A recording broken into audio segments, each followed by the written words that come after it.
Hello everyone. आज मैं लेकर आई हूँ HTML attributes.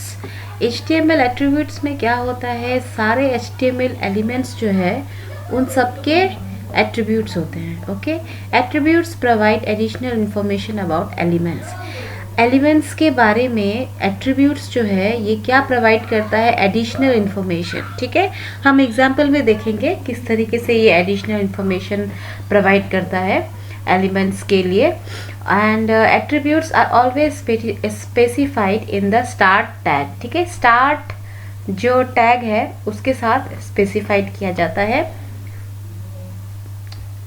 Attributes usually come in name और value pair, like name is equals to value, जैसे कि इस टाइप का आता है एट्रीब्यूट्स। ओके, ये देखो, ओके, ये name is equals to within double quotation value, इस टाइप के आते हैं एट्रीब्यूट्स।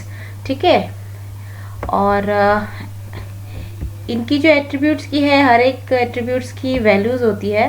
अब ये देख लो href एट्रीब्यूट, इसमें क्या होता है, ये एक एट्रीब्यूट है href। इसमें क्या होता है, कोई भी अगर आप किसी भी वेबसाइट में जाना चाहते हो, ठीक है, किसी भी वेब पेज को आप ओपन करना चाहते हो, तो सबसे पहले उसकी लिंक को आप क्लिक करोगे, है ना, उसके लिंक को आप लिखोगे, उसके बाद उसको आप एंटर दबाओगे तो फिर वो पेज आ जाती है। ठीक है, तो उसी तरह से अगर आप वेब पेज जब आप क्रिएट करोगे, आप किसी भी वेब पेज में जब आप डायरेक्टली जाओगे तब आपको ये वाला कोड लिखना है। ठीक है, ये ए मतलब ये हो गया, ब्लॉक के अंदर ए दे दिया हमने। ठीक है, href दे दिया हमने, equals to within double quotation में हमने दे दिया ये लिंक। ठीक है, उस वेब पेज का, उस वेबसाइट का लिंक।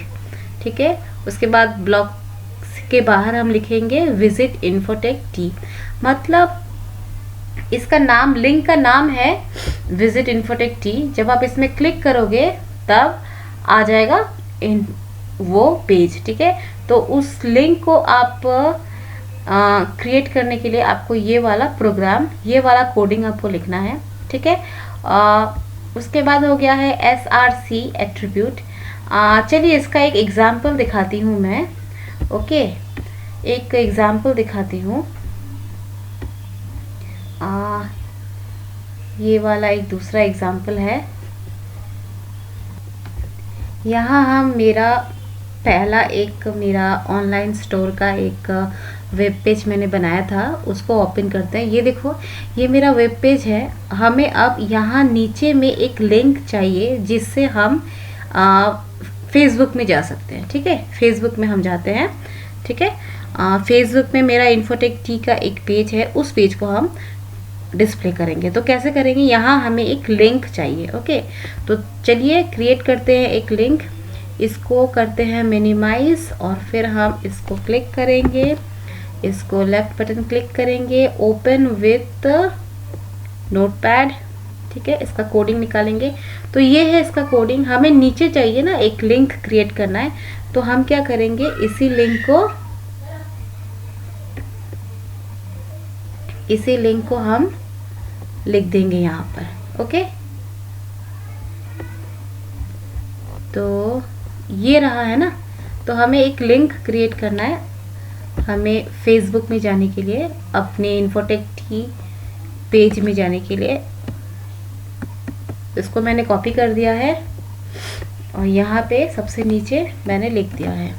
ये जो पेज है ना, ये ऑनलाइन स्टोर का ही नोटपैड है, जो आपको दिखा था ना, ये वाला जो आपको दिखा था थोड़ा टाइम पहले, जो आपको ये वाला, इस पेज का प्रोग्राम किया हुआ है इस नोटपैड में, और मैंने नीचे में ये वाला ऐड कर दिया क्योंकि मुझे एक लिंक क्रिएट करना है, एक लिंक बटन क्रिएट करना है। ठीक है, जिसको क्लिक करने के बाद मैं डायरेक्टली फेसबुक में जो मेरा infotek.com का जो पेज बना हुआ है फेसबुक में, वहाँ मैं जा सकती हूँ। ओके, तो अभी क्या करते हैं, ये https, अब ये देखो, ये मेरा पेज है, मेरा FB का फेसबुक पेज है इन्फोटेक टी। मेरा फेसबुक में एक पेज है इसी का, मेरे वेबसाइट का। तो इसका लिंक को मैं कॉपी कर दूंगी। ठीक है, ये मैंने लिंक को कॉपी कर दिया है।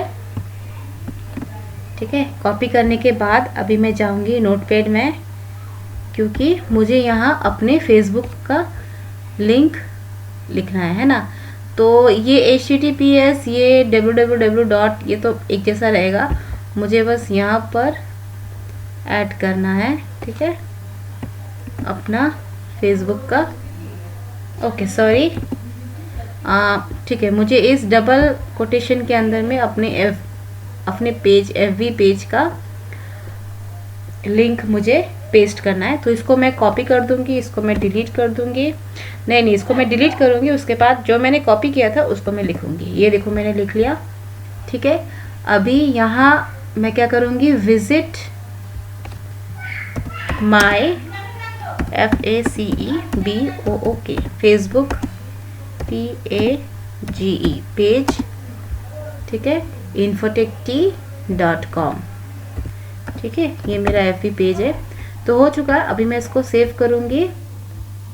ठीक है, मैंने सेव कर दिया, इसको मिनिमाइज़ कर दिया और अभी मैं फिर से इसको ऑन करूँगी, देखते क्या होता है। ये देखो, ठीक है, ये देखो ये लिंक क्रिएट हो चुका है। यहाँ पर आपको शायद समझ में आ रहा होगा, visit my Facebook page infotechtea.com। तो यहाँ जब मैं क्लिक करूँगी तब देखना मेरा FB का जो पेज है infotechtea.com वो अपने आप डिस्प्ले हो जाएगा। देखा किस तरह से डिस्प्ले हुआ। तो इसी तरीके से हम कोई भी वेब पेज को, कोई भी वेबसाइट को हम डायरेक्टली, तो इस तरह से हम कोई भी वेब पेज को, कोई भी वेबसाइट में किसी का भी लिंक हम इस तरह से लिखने से, ओके, इस तरह से अगर हम लिंक बनाएंगे तो हम इजीली इसको क्लिक करके एक दूसरे वेब पेज में हम जा सकते हैं। ठीक है, तो इसकी कोडिंग है ये वाला। ठीक है, बस आपको ये वाला लिखना है तो अपने आप हो जाता है। अब आते हैं यहाँ पर। ठीक है, इसको समझ में आया था आई थिंक। तो ऐसे लिखोगे तो आप कोई भी वेब पेज ऑन कर और डिस्प्ले कर सकोगे। फिर SRC, ये क्या है, सोर्स एट्रीब्यूट, मतलब इमेज। कोई भी इमेज अगर आपको डिस्प्ले करना है अपनी वेब पेज में तो आपको ये लिखना है। इसको कॉपी करते हैं। ठीक है, कॉपी करते हैं इसको और फिर जाके मैं अपना उसी ऑनलाइन स्टोर में जाके इसको पेस्ट कर दूंगी। ओके, यहाँ मैं पेस्ट कर देती हूँ। और यहाँ जो पिक्चर है ना, वो पिक्चर देखते हैं आपके पास कौन सा पिक्चर है। मेरे पास फ़िलहाल मैं यहाँ पे एक दूसरा पिक्चर लाऊंगी। यहाँ मेरा एक पिक्चर है, इसको मैं ड्रैग करके डेस्कटॉप में लाऊंगी।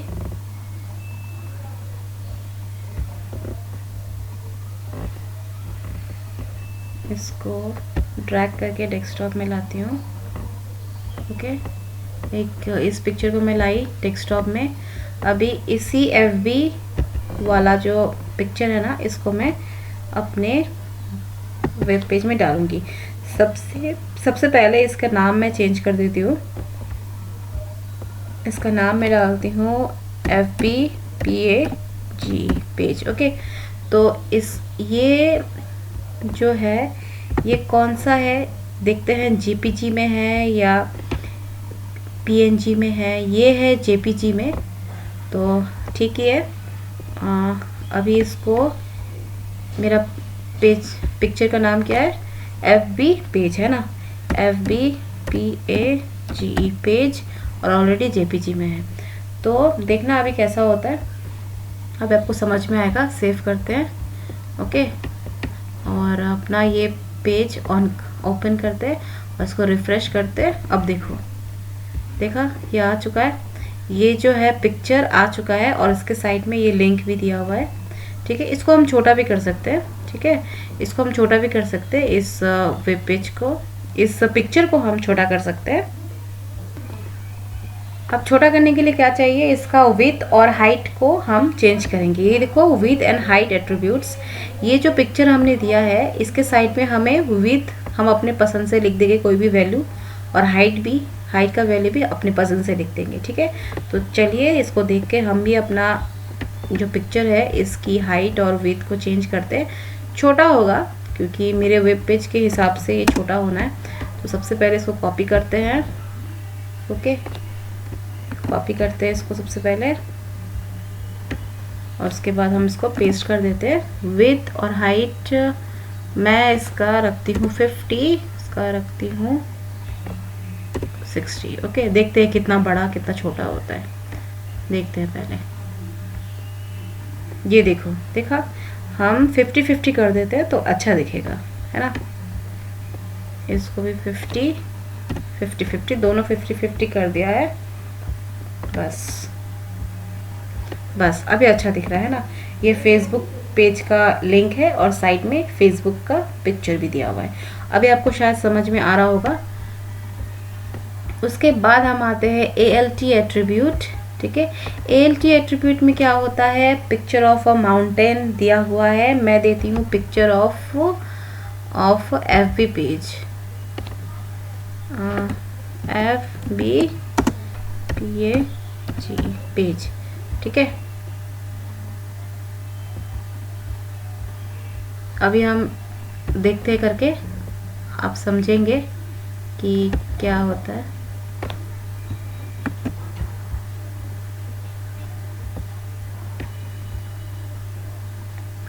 ये दिया हुआ है, इसके साइड में हम लिखेंगे अभी, ओके, स्पेस करेंगे और साइड में हम ये दे दिया ALT picture of FB page. अब देखते हैं क्या होता है, ठीक है। रिफ्रेश करते हैं।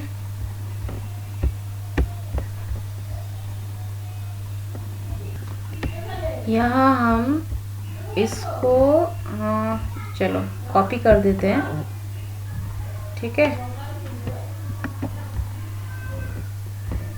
कॉपी करते हैं,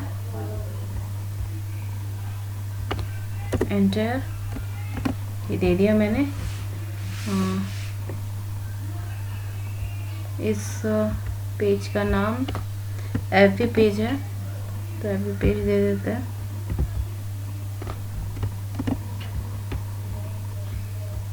सेव करते हैं। अब देखते हैं क्या चेंजेस आता है। ओहो, ये ऑलरेडी देखो कितना बड़ा पिक्चर आ गया। ओके,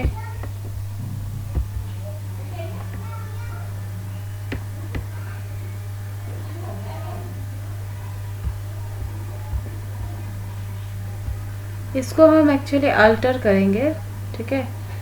तो पहला वाला पिक्चर आ गया बड़े से। अब इसका देखते हैं विड्थ। आपको ना ऐसे कर करके देखना है कि क्या होता है क्या नहीं होता है। अदरवाइज अगर आप नहीं करोगे, कर करके अगर आप नहीं देखोगे तो आपको पता नहीं चलेगा ये क्या हो रहा है। ओके, तो यहाँ देखते हैं क्या चेंजेस आता है। सेव भी कर दिया मैंने, देखते हैं क्या चेंजेस आते हैं। अब देखो, तो सेम से पिक्चर आ गया। ओके, अभी ये मैंने इमेज डाला है इसीलिए दिख रहा है। ये जो अल्टर है ना, अगर ड्यू टू सम रीज़न अगर कनेक्शन फेल है या फिर एरर आ रहा है तो पिक्चर अगर नहीं आए, ठीक है, तो ये वाला नाम आ जाता है। ओके, अभी जैसे कि मैं देखती हूँ, मैं पिक्चर को नहीं दूंगी। अगर बाय चांस पिक्चर ना आए, ओके, तब अल्टर आता है। ये अल्टर का काम ही ये है, अगर पिक्चर किसी एरर की वजह से या फिर किसी कनेक्शन फेल की वजह से अगर नहीं आता है पिक्चर, ठीक है, तो ये वाला जो है पिक्चर ऑफ FB पेज, ये वाला टेक्स्ट आ जाता है, ठीक है। अब देखो मैंने पिक्चर नहीं डाला है लेकिन ये वाला आ गया, ये टेक्स्ट आ गया। अभी जब मैं पिक्चर डालूंगी, क्योंकि पिक्चर अवेलेबल है तो इसीलिए पिक्चर आ रहा है और ये टेक्स्ट नहीं दिख रहा है। लेकिन इन केस अगर पिक्चर किसी कनेक्शन फेल या किसी एरर की वजह से अगर नहीं दिखा तो ये टेक्स्ट आ जाएगा, ठीक है। अभी जैसे कि पिक्चर अवेलेबल है डेस्कटॉप में, इसीलिए ये पिक्चर दिख रहा है। अब एक काम करते हैं, मैं एक पिक्चर लेती हूँ, ओके, जो कहीं और सेव है, देखते हैं उसका क्या होता है। ये पिक एक ऑलरेडी एक पिक्चर है मेरे ड्राइव में, मेरे सी ड्राइव में है। देखते हैं ये कौन सा ड्राइव में है, डेस्कटॉप में नहीं है मेरा, मेरे दूसरे ड्राइव में है। अब एक पिक्चर मैं लेती हूँ जो मेरे इसमें है। एक पिक्चर है जिसका नाम है बस, BUS, बस, ओके। लेकिन ये वाला क्या है, ये वाला डेस्कटॉप में नहीं है, ठीक है। तो देखते हैं ये वाला डिस्प्ले होता है कि नहीं, या फिर टेक्स्ट डिस्प्ले होता है। सेव कर दिया मैंने। अब देखो, देखा, अब आपको समझ में आ गया होगा। ये अल्टर जो है ना, अगर पिक्चर अवेलेबल नहीं है लेकिन पिक्चर का नाम दिया हुआ है, तो अगर आप अल्टर लिख दोगे ना तो आपको बता देंगे कि ये कौन किस चीज़ की पिक्चर है। पिक्चर ऑफ FB, कुछ भी टेक्स्ट लिखोगे तो वो दिखेगा, लेकिन पिक्चर नहीं दिखेगा। जैसे कि मैंने ये FB, ये जो इस पिक्चर को, ये फेसबुक की जो पिक्चर है, ये डेस्कटॉप में सेव है, ठीक है। आप देख सकते हो ये डेस्कटॉप में सेव है, ठीक है, इसीलिए ये फटाक से दिख रहा है। लेकिन मेरी जो दूसरी पिक्चर है बस वाली, ये डेस्कटॉप में सेव नहीं है, किसी और ड्राइव में सेव है। तो इसीलिए ये क्या कर रहा है, ये नहीं दिख रहा है, सिर्फ ये टेक्स्ट दिख रहा है। तो यही काम है अल्टर की। अगर किसी कनेक्शन की वजह से स्लो कनेक्शन हो, या फिर कोई एरर की वजह से, या फिर अगर पिक्चर अवेलेबल नहीं है, ठीक है, इस टाइप का कोई पिक्चर अगर अवेलेबल नहीं है, लेकिन आपके PC में है, आपके कंप्यूटर में है, लेकिन ड्यू टू सम रीज़न, किसी कारणवश अगर नहीं है, तो अगर आप अल्टर लिख दोगे ना, अल्टर लिख कर अगर ये टेक्स्ट लिख दोगे, कोई भी टेक्स्ट आप लिखोगे, तो वो टेक्स्ट दिखेगा लेकिन पिक्चर नहीं दिखेगा, लेकिन पता चल जाएगा ये किस चीज़ की पिक्चर है, ओके। तो यही काम है अल्टर का। और ये जो A दिया हुआ है, ये डिफाइन करता है हाइपरलिंक, ठीक है। हाइपरलिंक मतलब ये टेक्स्ट, ये वाला जो लिंक है ना, इस लिंक को हम बोलते हैं हाइपरलिंक। ये हाइपरलिंक, ये A वाला जो टैग है ना, ये हाइपरलिंक को डिफाइन करता है, ठीक है। और अल्टर, ALT, अल्टर, ये किस चीज़ को दिखाता है, ये दिखाता है अगर कोई पिक्चर अवेलेबल नहीं है, अगर कोई दूसरे मशीन में है लेकिन किसी दूसरे ड्राइव में है, और या फिर कनेक्शन स्लो की वजह से, या फिर कोई भी एरर प्रॉब्लम की वजह से अगर वो नहीं दिख रहा है किसी भी कारणवश, तो वो टेक्स्ट दिखेगा। अगर आप अल्टर में कोई टेक्स्ट लिखोगे ना, तो वो टेक्स्ट दिखेगा लेकिन पिक्चर नहीं दिखेगा, लेकिन आपको पता चल जाएगा कि टेक्स्ट में क्या लिखा हुआ है, ठीक है। अभी आते हैं स्टाइल एट्रीब्यूट। स्टाइल एट्रीब्यूट एकदम इजी है, ये पैराग्राफ है, ये जो टैग है ये क्या है, पैराग्राफ है। पैराग्राफ का स्टाइल चेंज करता है, ठीक है। ये स्टाइल दे दिया है कलर, कौन सा स्टाइल चेंज कर रहा है, ये कलर चेंज कर रहा है। पैराग्राफ का कलर किस में चेंज कर रहा है, रेड में चेंज कर रहा है। तो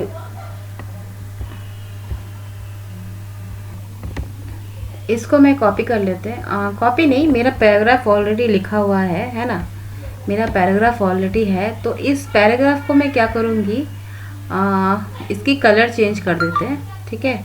नहीं, मैं और एक पैराग्राफ लिखते हैं इसका, ओके, एक नया पैराग्राफ देते हैं, है ना। इसको कॉपी करते हैं, अब समझ में आएगा कि ये स्टाइल एट्रीब्यूट किस चीज़ के लिए है। पैराग्राफ की कलर चेंज कर सकते हो, जो टेक्स्ट है अगर वो ब्लैक में है तो उसको रेड में चेंज कर सकते हो। मेरा टेक्स्ट क्या है, this is a red paragraph, ठीक है। तो इस पैराग्राफ का स्टाइल मैंने चेंज किया है। स्टाइल में मैंने, स्टाइल बहुत टाइप के होते हैं, कलर होते हैं, फॉन्ट होते हैं, फॉन्ट साइज होते हैं, ठीक है, फिर टेक्स्ट अलाइनमेंट होता है, बहुत टाइप के स्टाइल है। तो यहाँ मैं सिर्फ पैराग्राफ जो मेरा टेक्स्ट है उसका कलर मैं रेड में चेंज कर रही हूँ। तो कलर, फिर कॉलन देंगे, फिर रेड देंगे, ठीक है। तो अभी इसको सेव करते हैं और देखते हैं क्या आता है। ये देखो, देखा, ये टेक्स्ट रेड में आ गया है। ये बहुत इजी छोटी छोटी चीज़ें हैं, बहुत इजी है, जो वेबसाइट बनाने से पहले जानना बहुत ज़रूरी है, तब बहुत इजीली हो जाता है। अब आते हैं ये lang एट्रीब्यूट, इसकी ये क्या है, ठीक है। You should always include the lang attribute inside the HTML के अंदर हमें हमेशा ये lang एट्रीब्यूट लिखना है, ठीक है। ये HTML टैग के अंदर लिखना है। To declare the language of the web page, किस लिए? वेब पेज की जो लैंग्वेज है उसको डिक्लेयर करने के लिए। क्या लैंग्वेज है, किस लैंग्वेज में आप वेब पेज को लिख रहे हो। This is mean to assist search engine and browser. ये क्या है, ये इजीली असिस्ट करता है सर्च इंजिन्स को और ब्राउज़र्स को, ठीक है। अगर इंग्लिश में है कोड तो इजीली ये सर्च करके बता देगा कि कौन कौन सी वेबसाइट है इंग्लिश में। अगर हम हिंदी में अगर कोडिंग करते हैं तो सर्च इंजिन इजीली हिंदी वाले सारे वेबसाइट दिखा देंगे, ठीक है। तो इजीली ये सर्च इंजिन और ब्राउज़र्स को इजीली बता देता है कि वेबसाइट कौन से लैंग्वेज में है, इंग्लिश में है तो सारे इंग्लिश वाले आ जाते हैं। तो अब देखिए, the following example specifies English as the language. तो हमें क्या करना है, ये HTML दिया ना हमने, इससे पहले हम देखना ये ऐसा, ये not sign DOC document type लिखते हैं HTML, ठीक है। और उसके बाद क्या लिखते हैं, HTML LANG language equals to EN double quotation है, मतलब इंग्लिश, ठीक है। उसके बाद हम अपना बॉडी स्टार्ट करके फिर जो लिखना पड़ता है HTML में वैसा, ठीक है। तो HTML LANG equals to EN double quotation में EN का मतलब होता है इंग्लिश, ठीक है। HTML की लैंग्वेज है इंग्लिश, इसका मतलब। Country codes can also be added to the language code in the lang attribute. तो कंट्री की कोड भी लिखा जाता है। अगर इंडिया है, इंडिया की कोड कितनी है, अगर वो भी ऐड किया जाता है ना तो और भी इजीली निकाला जा सकता है, ठीक है। Added to the language code in the lang attribute. So the first two character define the language of the HTML page. पहला तो कैरेक्टर डिफाइन करता है HTML पेज की language, and the last two characters define the country. और last country code can also be added to the language in the LANG attribute. So the first two character define the language of the HTML. HTML कौन सी page, HTML page की language कौन सी है वो define करता है पहला तो character, और उसके बाद last two character define the country code, ठीक है। कंट्री कोड डिफाइन करता है। The following example specifies English as the language and United State as the country, ठीक है। तो सबसे पहला जो कैरेक्टर है EN, ये लैंग्वेज है इंग्लिश, और जो US है वो क्या है, यूनाइटेड स्टेट, ठीक है। तो यही डिफाइन करता है। HTML पेज जो है उसकी लैंग्वेज इंग्लिश है और उसकी कंट्री कोड क्या है, यूनाइटेड स्टेट है, ठीक है। तो यही है, इसको लिखना, इसको अगर लिखेंगे तो इजीली पता चल जाएगा, ठीक है। तो ऐसा होता है हर वेब पेजेस में, ऐसे लिखते हैं, कोडिंग करते हैं बनाने से पहले। तो ये कुछ एट्रीब्यूट्स मुझे लगा कि अगर आपके साथ डिस्कस करते हैं तो इजीली आप समझ सकोगे कि कौन सा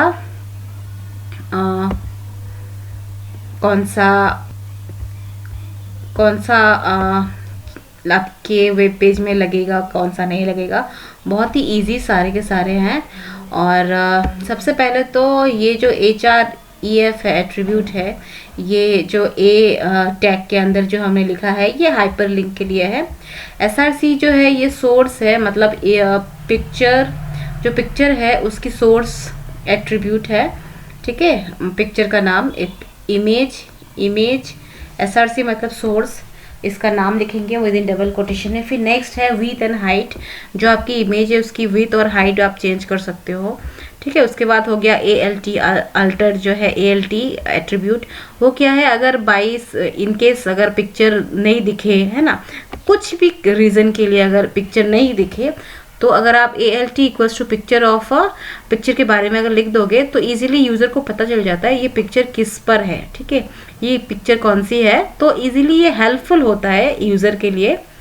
तो इजीली उसको पता चल जाता है कि जो इमेज नहीं दिख रही है वो इमेज किस चीज़ की इमेज है, ठीक है। तो ऐसा अगर आप लिख दोगे तो अच्छा है। और अगर इमेज दिख रही है तो ये टेक्स्ट नहीं दिखेगी, ठीक है। अगर इमेज दिख रही है तो टेक्स्ट नहीं दिखेगी, अगर इमेज नहीं दिखेगी तो टेक्स्ट दिखेगी, ठीक है। जैसे कि यहाँ हमने किया था ना, ये जो है बस, ये बस जेपीजी, ये हमारे डेस्कटॉप में नहीं था, हमारे डेस्कटॉप में ये पिक्चर नहीं था, हमारे डेस्कटॉप में कोई और पिक्चर था। और ये जो ऑनलाइन स्टोर है ये हमारे डेस्कटॉप में सेव था, इसीलिए ये पिक्चर नहीं दिख रहा था। क्योंकि जो हमारा जो ये नोटपैड डेस्कटॉप में सेव है, तो डेस्कटॉप में हमारा पिक्चर भी सेव होना है, ठीक है। सारे के सारे एक साथ होने हैं तब दिखेंगे। तो बस तो नहीं दिख रहे थे, इसीलिए ये पिक्चर दिखा है ना, इसलिए ये टेक्स्ट दिखा, सॉरी। अगर पिक्चर दिखेगा तो टेक्स्ट नहीं दिखेगा। अब देखो जो है पिक्चर, जो इमेज है हमारा, उसको हम लिखते हैं यहाँ पर FBPAGE पेज, ये हमारे डेस्कटॉप में सेव है, ठीक है, ठीक है। ये देखो हमारे डेस्कटॉप में सेव है, आप देख सकते हो, ये देखो सेव है, ठीक है। ये जो हमारा ऑनलाइन स्टोर है, ये वेब पेज भी सेव है और ये इमेज भी सेव है, इसीलिए ये दिख रहा है। लेकिन बस वाला जो इमेज है वो सेव नहीं है, इसीलिए नहीं दिख रहा था इमेज। लेकिन हमने ALT इस पिक्चर के बारे में लिखा तो ये टेक्स्ट दिख रहा था। अभी जैसे कि ये पिक्चर, ये जो इमेज है सेव है, यही इमेज मैंने लिखा यहाँ पर, क्योंकि ये सेव है तो अभी ये इमेज दिखेगा, लेकिन ये जो टेक्स्ट है ना, ये टेक्स्ट नहीं दिखेगा, ठीक है। देखते हैं, अब इसको फिर से सेव करते हैं। ये देखो, देखा, ये पिक्चर दिखा लेकिन टेक्स्ट नहीं दिखा। ओके, आई बात समझ में? तो अगर पिक्चर में कुछ प्रॉब्लम है तो पिक्चर नहीं दिखेगी, अगर पिक्चर में प्रॉब्लम नहीं है तो पिक्चर दिखेगी, ठीक है। अगर पिक्चर में प्रॉब्लम है तो ये अल्टर वाला टेक्स्ट दिखेगा, ठीक है। और अगर पिक्चर में प्रॉब्लम नहीं है तो अल्टर वाला टेक्स्ट नहीं दिखेगा। इससे इजीली बहुत ही हेल्पफुल होगा अगर आप इसको लिखोगे तो। और ये क्या है, नेक्स्ट क्या है, देखते हैं नेक्स्ट किसके बारे में था। नेक्स्ट है ये स्टाइल एट्रीब्यूट, मतलब जो भी पैराग्राफ आप लिखोगे उस पैराग्राफ की कलर आप चेंज कर सकते हो, ठीक है। यहाँ मैंने ऑलरेडी पहले वाले में किया है, यहाँ आप देख सकते हो। मतलब आप पैराग्राफ की, ये देखो यहाँ पैराग्राफ, देखो ये पैराग्राफ का मैंने बैकग्राउंड कलर मैंने चेंज किया, टमाटो दे दिया बैकग्राउंड कलर, टमाटो रेड होगा। फॉन्ट फैमिली मैंने चेंज किया, ये वाला। फिर मैंने फॉन्ट साइज चेंज किया, इतना % रखा। फिर मैंने टेक्स्ट अलाइनमेंट चेंज किया, सेंटर, ठीक है, पैराग्राफ की। फिर हो गया, फिर मैंने अपना वो पैराग्राफ लिख दिया। इसी तरह से जो स्टाइल एट्रीब्यूट है उससे क्या होता है, वो पैराग्राफ की आप स्टाइल चेंज कर सकते हो, कलर क्या होगा, टेक्स्ट अलाइनमेंट क्या होगी, कौन सा हैंड राइटिंग होगा, है ना, फॉन्ट साइज कौन सा होगा। तो इजीली तो बहुत खूबसूरत दिखता है इससे, ठीक है। स्टाइल एट्रीब्यूट का काम यही है, कोई भी हेडिंग की, ठीक है, सिर्फ पैराग्राफ नहीं, आप हेडिंग की भी कलर चेंज कर सकते हो। देखो जैसे कि ये हेडिंग H1 है, हेडिंग, इसकी कलर मैंने ब्लू किया, इसका फॉन्ट फैमिली मैंने बर्डाना रखा, फिर फॉन्ट साइज मैंने चेंज किया, फॉन्ट अलाइनमेंट मैंने सेंटर किया, ठीक है, फिर जगह ये हेडिंग लिखा, ठीक है। तो स्टाइल एट्रीब्यूट का काम यही है। और जो LANG एट्रीब्यूट है, ये क्या है, ये आपका जो HTML पेज है वो कौन से लैंग्वेज में है, इंग्लिश लैंग्वेज है। और इसकी ये पेज जो है, इसकी कंट्री कोड क्या है, अगर आप कंट्री कोड लिख दोगे तो इजीली मिल जाता है। सर्च इंजन और ब्राउज़र को बहुत ही इजी होता है उनके लिए, असिस्ट कर सकते हैं इजीली कि आप वेब पेजेस को, ठीक है, कोई भी वेब पेज अगर वो यूनाइटेड स्टेट के अंदर में है, अंदर कोई बनाया है तो उतने तक ही आ जाता है। फिर इंग्लिश में है तो इंग्लिश का ही आ जाएगा, यही नहीं कि अगर आप नहीं लिखोगे तो बहुत डिफरेंट आ जाता है, ठीक है, अलग अलग लैंग्वेज के आ जाता है। तो सर्च इंजन और ब्राउज़र को बहुत ईजीली वो दिखा सकेंगे आपको, ठीक है। एकदम आसान भाषा में मैंने आपको समझाया है, आई होप आपको समझ में आया है। ये देखो ENG इंग्लिश और US का कोड है, ठीक है, यूनाइटेड स्टेट। तो इस तरीके से लिखना है, ठीक है, कोई जब आप वेब पेज बनाना स्टार्ट करोगे तब। तो ये जो वेब पेज मैंने बनाया था, ये जो अभी जो मैंने आपको एग्जाम्पल दिखाया समझा के, ये देखो इस टाइप का, ठीक है। तो आपको समझ में आया होगा, आज हमने इसी पर ही काम किया है। तो आई होप आपको समझ में आया है। अगर समझ में आया है तो प्लीज़ मेरे यूट्यूब चैनल में जाइए और वहाँ लाइक करना, प्लीज़ सब्सक्राइब करना वहाँ पर। और ये मेरा वेबसाइट से मैं देखकर मैं आपको बोल रही हूँ, ये जो मैंने अपना वेबसाइट मैंने खोल कर रखा है, ओपन करके रखा है।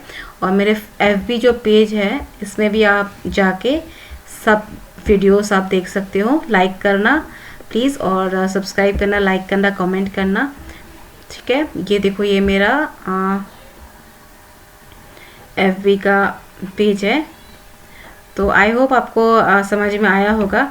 अगर समझ में आया है तो प्लीज़ मेरे वीडियोस को देखते रहना। उम्मीद है आप मेरे इस वीडियोस को ऐसे ही पसंद करोगे, और बहुत ही जल्द मिलेंगे एक नए वीडियोस के साथ। Thank you so much.